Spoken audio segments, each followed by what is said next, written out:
चित्तौड़गढ़ इलाके में बेमौसम बारिश से किसानों को काफी नुकसान हुआ है। किसानों पर कुदरत की ये मार देखने को मिली है। इसे मानव निर्मित आपदा भी एक तरीके से बता रहे हैं लोग। देखिए रिपोर्ट।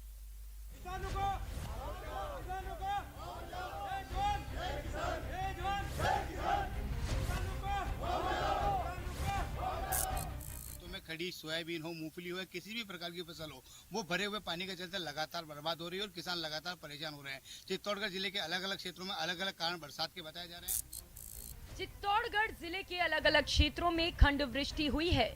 वहीं कुछ स्थानों पर डूब क्षेत्र में आई फसलों को भारी नुकसान उठाना पड़ा है। क्षेत्र के किसानों की स्थिति लगातार दयनीय होती जा रही है, लेकिन अब तक सरकार द्वारा न तो कोई गिरदावरी कराई गई है और न ही मुआवजे को लेकर कोई इंतजाम किए गए हैं। क्षेत्र के किसान मूंगफली, सोयाबीन, मक्का की फसल उगाते हैं, लेकिन किसानों के खेत अब तालाब बन गए हैं। ये जो बारिश हो रही है ये टोटली पक्की पुक्की फसलों को नुकसान दे रही है। ये सारी फसलें नष्ट हो चुकी है और बहुत सारे किसान ऐसे हैं जिन्होंने फसल बीमा भी नहीं कराया। 75% ही मान लीजिए, तो ये इसमें उनको ज़्यादा नुकसान है। सबके बीच लगातार विपक्ष ये भी मांग कर रहा है गिरदावरी की जाए। किसान लगातार मांग उठा रहे हैं कि गिरदावरी की जाए, लेकिन फसलों की गिरदावरी नहीं होने के चलते जो खेतों में फसलें खड़ी है और जो किसान का नुकसान हो रहा है उसकी किसी तरह से भरपाई होती फिलहाल किसान को नहीं दिख रही है। बांसिन क्षेत्र में लोगों का आरोप है कि किसानों की बर्बादी के लिए हिंदुस्तान जिंक की ओर से कराई जा रही कृत्रिम बरसात जिम्मेदार है।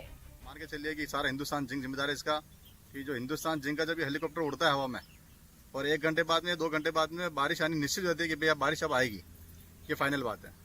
यानी कि जब बारिश का मौसम था उस समय बारिश नहीं आई और अब जब फसल लोगों को कटने को आई है, जब फसल पक के तैयार है खेतों में और अब बारिश आ रही है, तो इसकी वजह से सारा लोगों की फसलें हैं वो खेतों के अंदर ही पूरी चौपट हो रही है। सीडिंग के द्वारा करवाई जा रही बारिश के कारण आसपास के क्षेत्र में फसलें बर्बाद हो चुकी है और 6 लाइन द्वारा निर्मित रोड के आसपास पानी की प्रॉपर निकासी नहीं होने के कारण आसपास के खेत पूर्णतः भर चुके हैं।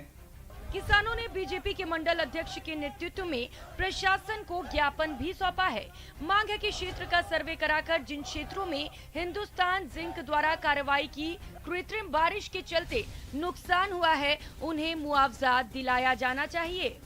को मुआवजा दे और इन काश्तकारों को के साथ ही एक बात मैं कहूँगा, हिंदुस्तान जिंक द्वारा जो केमिकल छिड़काव किया जा रहा है वो भी गलत है, उसको भी किसी भी हालत में रोका जाए और जिंक प्रशासन अगर उनके आसपास के क्षेत्र हैं अगर वहाँ जिंक की भी जिम्मेदारी बढ़ती है कि वो उनको मुआवजा दे, नहीं देंगे तो हिंदुस्तान जिंक के गेट के बाहर धरना प्रदर्शन करेंगे सभी काश्तकार लोग। इस बेमौसम हुई बरसात में चाहे भले ही इसका कारण प्राकृतिक बारिश, राव कृत्रिम बारिश रहा हो या बांध क्षेत्रों में भराव के कारण हो रहा हो, लेकिन क्षेत्र के किसानों को सोयाबीन, मूंगफली, मक्का की फसलों में भारी नुकसान उठाना पड़ा है। हालातों में चाहे प्राकृतिक बारिश कारण रहे हो या फिर 6 लेन का निर्माण कारण रहे हो या फिर हिंदुस्तान जिंक द्वारा करवाई जा रही कृत्रिम बारिश इस अतिवृष्टि का कारण हो, खेतों में नुकसान का कारण हो, लेकिन कहीं न कहीं धरती के इस लाल के साथ अब न्याय होना चाहिए और लगातार जो किसानों को नुकसान हुआ है उसकी गिरदावरी कर उन्हें मुआवजा दिया जाना चाहिए और कहीं न कहीं ऐसे हालात बनेंगे जहाँ किसानों को अपनी जान से हाथ धोना पड़ेगा। कैमरा पर्सन विनोद और सहयोगी उमेश के साथ सुभाष बैरागी, न्यूज 18 चित्तौड़गढ़। यहाँ रुकेंगे एक छोटे से ब्रेक के लिए।